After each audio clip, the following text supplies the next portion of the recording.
Bienvenue à vous sur une nouvelle vidéo de Kazaku.com.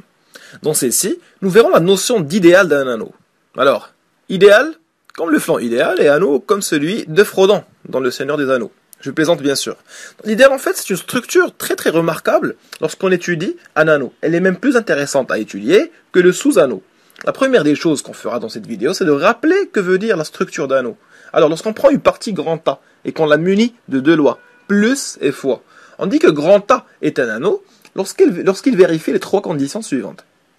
Première condition, A+ est un groupe commutatif. On peut dire aussi que A+ est un groupe abélien, ça signifie la même chose. D'accord ? Deuxième des conditions, fois est associative. Donc je ne vais pas rappeler donc ce que veut dire l'associativité, vous n'avez qu'à réviser les structures. Fois est distributive par rapport à plus. D'accord ? Lorsqu'on a ces trois conditions, on dit que grand A muni des lois plus et fois est un anneau. Alors, que veut dire un idéal ?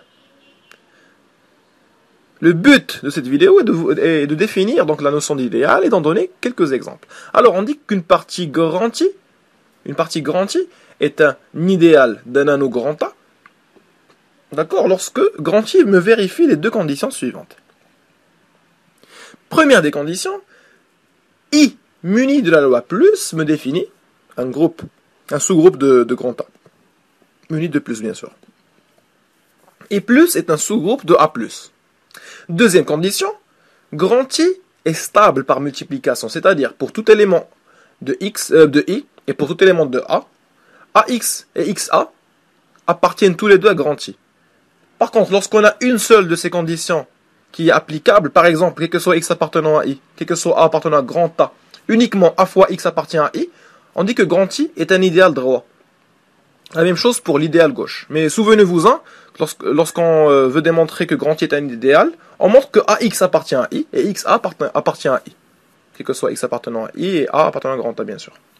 Alors, dans la suite de cette vidéo, on verra quelques petits exemples d'idéaux.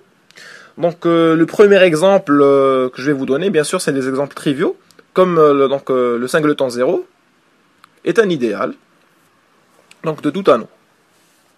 Vous pouvez le démontrer facilement parce que le singleton 0 me définit un sous-groupe lorsqu'il est muni de la loi plus, et en même temps il est stable.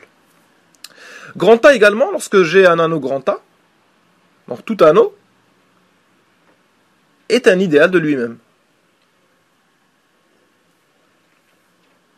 Tout anneau grand A est un idéal de lui-même. Le 0 et le A, ce sont des exemples triviaux. Par contre, donc, je vous invite à démontrer le fait que les idéaux de Z+, étoile, Z+ fois, sont les NZ. On le verra dans la suite de la vidéo. Donc, les idéaux de Z+ fois sont les NZ. Finalement, donc les polynômes par exemple, qui ont comme racine petit 1 par exemple, les polynômes réels de racine petit 1, me définissent donc un idéal de l'ensemble Rx plus fois. Donc de l'anneau Rx plus fois, c'est-à-dire l'anneau des polynômes réels. D'accord ? Alors, on fera quelques petites applications pour manipuler un peu cette notion d'idéal. Première application, nous allons démontrer donc le résultat suivant. Quels sont les idéaux d'un corps grand K ? Nous allons répondre plutôt à la question suivante. Ce n'est pas un résultat. Donc, deuxième question. Quels sont les idéaux de Z plus fois ? Quels sont les idéaux de Z plus fois ? Vous le savez, mais on va le démontrer, ok ? Et la troisième question, en fait, on va aborder une thématique qui s'appelle radical d'un idéal. Radical d'un idéal que l'on verra en fait dans une autre vidéo. Alors, première des choses, on veut voir quels sont les idéaux d'un corps grand K. Donc, soit un corps grand K, on va se poser la question, quels en sont les idéaux ? Alors, donc pour commencer, on va prendre grand I, un idéal d'un corps K. Alors, qu'est-ce qui me définit un idéal d'un anneau, généralement ? La première des choses, c'est que I+, est un sous-groupe de K+. Deuxième des choses, c'est la stabilité par rapport à la multiplication, c'est-à-dire, quel que soit X appartenant à grand I et K appartenant à grand K, X fois K, comme K fois X bien sûr, appartiennent à grand I. Et là, je vais me poser la question suivante. Donc si si petit x il est inversible, en prenant k, c'est son inverse, on aura 1 appartient à grand I. Et dans ce cas, pour tous les cas de k, k fois 1k, qui est égal à k, appartient à grand I. C'est la définition d'un idéal. Donc la première des conditions que je dois vérifier, c'est de vérifier lorsque x est inversible. Et donc, je dois prendre en fait un élément de l'idéal qui appartient à k étoile. C'est-à-dire que, dans un premier temps, je vais considérer que grand I il est différent du singleton 0. Soit petit x appartenant à grand I. X appartient à k étoile. Et donc, en prenant le produit de x moins 1 avec celui de x, et en gardant en tête la définition d'un idéal, on a un k appartient à grand I. Bien sûr, en gardant en tête que est un idéal.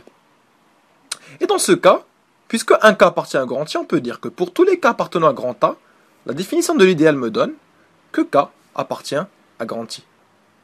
Donc petit k appartient à grand I. Alors ceci veut dire exactement que k est inclus dans mon idéal, qui est bien sûr inclus dans k par définition. Ainsi, I est égal au corps k entièrement. Et pour résumer, j'ai deux cas. Premier cas, c'est en fait l'idéal est égal au singleton 0. Deuxième cas, I est égal à K. Ok? Maintenant, on va voir le deuxième exemple. On va simplement répondre à la question, quels sont les idéaux donc, de l'anneau Z plus fois? Alors, première des choses, I doit être un sous-groupe. Si I est un idéal, bien sûr, ça doit être un sous-groupe de Z+. On sait tous que les sous-groupes de Z+, sont les NZ avec N appartenant à N. Si vous ne le savez pas, c'est facile à démontrer, je vous invite à le faire. Deuxième condition, c'est la stabilité par rapport à la multiplication. Et donc, on va vérifier tout simplement que les NZ sont des idéaux de Z. Enfin, on sait tous que les NZ sont des sous-groupes. On sait tous que ce sont des sous-groupes. On va donc simplement vérifier la stabilité par rapport à la multiplication. Et donc, on sait tous que quel que soit X appartenant à NZ et Y appartenant à Z, XY est égal à YX appartient à NZ. Donc, c'est facile à faire. C'est juste une simple vérification. Ainsi, j'ai démontré que les idéaux de Z plus fois sont les NZ avec N appartenant à N. Donc pour finir cette vidéo, je vais vous proposer une thématique très classique qui s'appelle radical d'un idéal.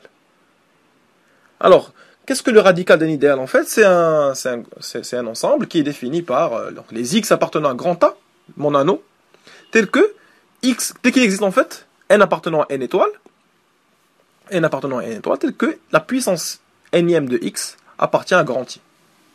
Alors on va vérifier que RI est un idéal de mon anneau, et on va voir plusieurs propriétés en fait du radical d'un idéal dans notre prochaine vidéo. D'accord, on va voir donc tout ceci dans notre prochaine vidéo. Je vous invite en fait à réfléchir à la question vous seul. Et donc, entre-temps, je vous remercie pour votre attention en souhaitant vous revoir dans une nouvelle vidéo de Kazaku.com.